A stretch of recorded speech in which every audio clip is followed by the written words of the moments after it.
କୌଣସି ସ୍ଥାନରେ ଉତ୍ତମ କାର୍ଯ୍ୟ ଦ୍ୱାରା ପରିତ୍ରାଣ ବୋଲି ପ୍ରକାଶ କରେ ନାହିଁ। ଯଦି ଆମେ ଯାକୋବ ପୁସ୍ତକକୁ ଯିବା, ତେବେ ଯଦି ଆମେ ଭଲ ଷ୍ଟଡି କରିବା, ଆମେ ଲକ୍ଷ୍ୟ କରିବାକୁ ପାରିବା ଯେ ତାହା ପରିତ୍ରାଣର ରିଜଲ୍ଟ ଅଟେ।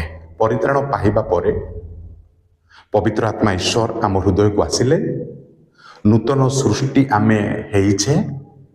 ପବିତ୍ର ଆତ୍ମା ଈଶ୍ୱର ଆମକୁ ପବିତ୍ର ଜୀବନ ପ୍ରଦାନ କରନ୍ତି, ପବିତ୍ରତା ପଥରେ ଅଗ୍ରସର କରି ନିଅନ୍ତି, ଆଉ ସେତେବେଳେ ଆମେ ପବିତ୍ରତାରେ ବଢ଼ି ପାରିଥାଉ।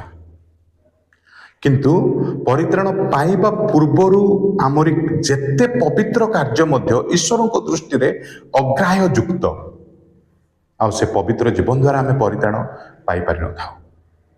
ବିଶ୍ୱାସ ହେଉଛି ପରିତ୍ରାଣ ପାଇବାର ମିନ୍ସ ବା ମାଧ୍ୟମ। ପବିତ୍ର ଜୀବନ ହେଉଛି ପରିତ୍ରାଣ ପାଇବାର ରିଜଲ୍ଟ।